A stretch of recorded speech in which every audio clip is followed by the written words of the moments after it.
O juiz federal Silvio Luiz Ferreira da Rocha é bacharel em Direito pela Pontifícia Universidade Católica, a PUC, de São Paulo, onde alcançou os títulos de mestre, doutor em Direito Civil e doutor em Direito Administrativo.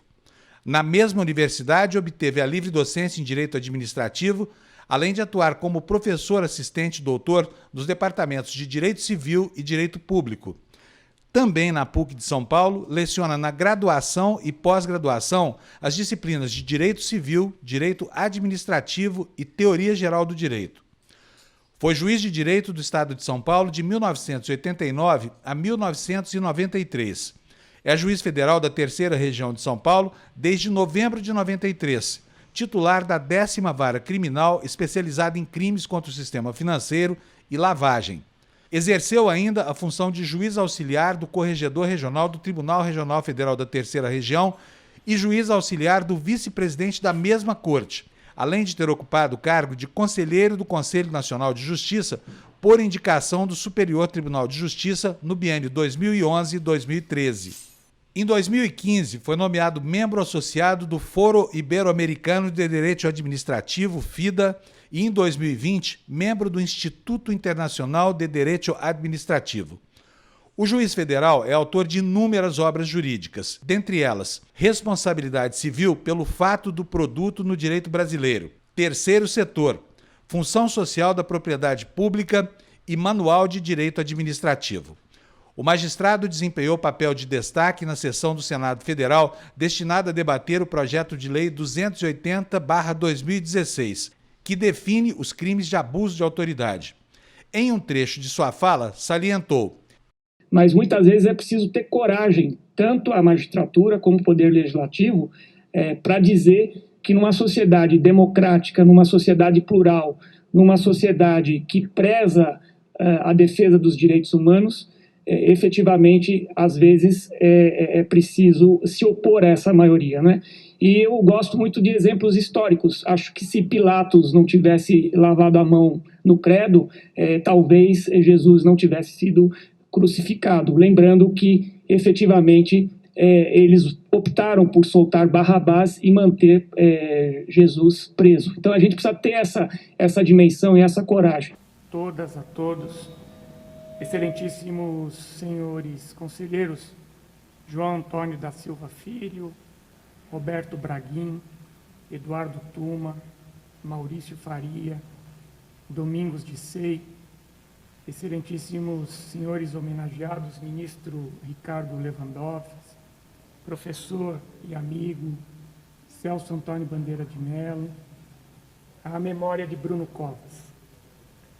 Honra-me esta Corte de Contas com a concessão do colar do mérito prefeito Brigadeiro Faria Lima pelos relevantes serviços prestados à sociedade. Embora não me considere merecedor dessa honraria, aceito-a não em meu nome, mas em nome da magistratura e do magistério, a quem dediquei, até o presente momento, 31 anos de serviço. Vivemos num período histórico que reforçam na magistratura um invulgar papel de guardiã dos direitos fundamentais da pessoa humana. Se nenhum titular de poder ou exercente de função pública pode descuidar do trato dos direitos fundamentais, a magistratura, por essência, recebeu a missão de tutelá-los, porque nenhuma lesão ou ameaça de lesão pode ser subtraída de seu conhecimento. Por isso se reconhece ao Poder Judiciário o poder contramajoritário, isto é, o poder, dever, de, na defesa dos direitos fundamentais, posicionar-se contra a decisão da maioria, ainda que proveniente de poderes legitimamente constituídos. Em distintas manifestações acadêmicas, procuramos destacar a importância do papel do magistrado na efetivação e respeito dos direitos fundamentais.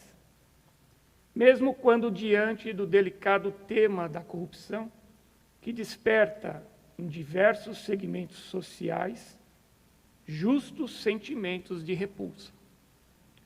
chamamos a atenção para o fato de que um sistema eficiente de apuração e responsabilização de atos de corrupção desejados por todos nós deveria ter a exata noção da interdependência entre o Estado e o mercado e do quanto um sistema econômico capitalista é propenso a incentivar e estimular atos de corrupção públicos e privados. Não deslegitimar o Estado como instância apta a regular os conflitos sociais e a reduzir as desigualdades. Não tratar os atos de apuração e persecução de corrupção como escândalos ou espetáculos. Não criminalizar a política, nem procurar deslegitimá-la como a principal instância mediadora dos conflitos sociais numa sociedade democrática. Não atuar de forma condescendente com os agentes econômicos, verdadeiramente responsáveis pela corrupção de agentes privados e públicos, mediante a concessão de importantes benefícios penais e processuais pela mera delação de partícipes ou de crimes de menor importância. Estabelecer e realizar uma qualificação rigorosa dos atos praticados e evitar generalizações incompatíveis com o princípio da legalidade estrita, que deve nortear a persecução penal em sociedades democráticas, e, com isso, distinguir os atos de corrupção daqueles que não são atos de corrupção.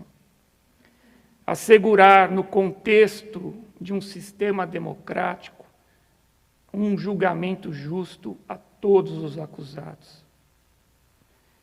Entre essa última exigência, a de assegurar-se, no contexto de um sistema democrático, um julgamento justo a todos os acusados, está o de condenar-se alguém, em especial no âmbito penal, apenas quando estiver certa a ocorrência de um crime e comprovado por provas, isento de qualquer dúvida razoável, a sua autoria, coautoria ou participação. Isso suscita o delicado problema da fundamentação das sentenças. É certo que prevalece o sistema de persuasão racional, na qual o juiz tem o dever de fundamentar sua decisão, indicar os motivos e as circunstâncias que o levaram a admitir a veracidade dos fatos nos quais baseou a sua decisão. Contudo, esse sistema de persuasão racional não se contentaria tão somente com a produção de uma motivação clara e coerente, mas exigiria mais, como a efetiva existência de fatos confirmadas pela análise crítica de todas as provas disponíveis. É a distinção entre verdade e certeza. A verdade é objetiva e determinada pela realidade dos fatos de que se fala. A certeza é um status subjetivo que corresponde a um grau elevado de intensidade do convencimento do sujeito. Outra exigência a assegurar, no contexto de um sistema democrático, um julgamento justo a todos os acusados, é o de ser julgado por um magistrado imparcial. O juiz, como agente estatal que exerce a jurisdição, atua em caráter impessoal. A impessoalidade é uma das notas características mais importantes da jurisdição, e dela descorre desdobramentos sistemáticos, como a imparcialidade. De acordo com Alexandre de Moraes, na sua obra sobre direito constitucional comentado, o direito a um juiz imparcial constitui uma garantia fundamental na administração da justiça e serve de substrato para as previsões ordinárias de hipóteses de impedimento e suspeição.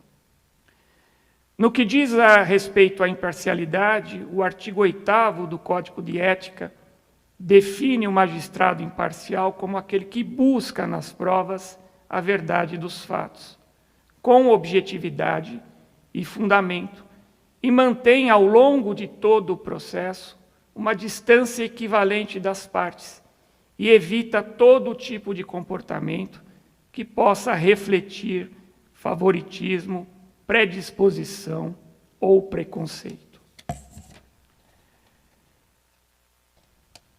Para finalizar, gostaria de dizer que os valores e as lições acima narradas foram vivenciadas e praticadas ao longo de mais de 31 anos de exercício ininterrupto da magistratura e foram adquiridas com o apoio de alguns dos homenageados. E aqui quis a vida me permitir que eu comparecesse a essa cerimônia em que eu pude assistir amigos sendo homenageados e também ser homenageado.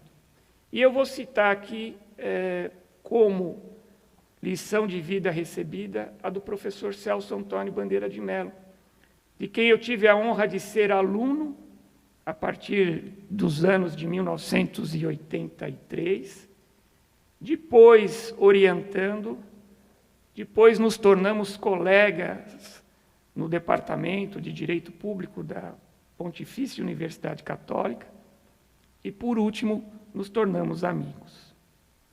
E também do ministro Henrique Ricardo Lewandowski, que se tornou um exemplo de magistrado a ser seguido por toda a magistratura. Por derradeiro, gostaria de agradecer mais uma vez ao Tribunal de Contas do município de São Paulo, na pessoa de todos os seus conselheiros, em especial do conselheiro João Antônio, a outorga de tão importante medalha à minha pessoa. E, pessoalmente, à minha família aqui presente, a Eliane e ao Carlos Eduardo, que sempre me apoiaram ao longo dessa minha trajetória. Muito obrigado.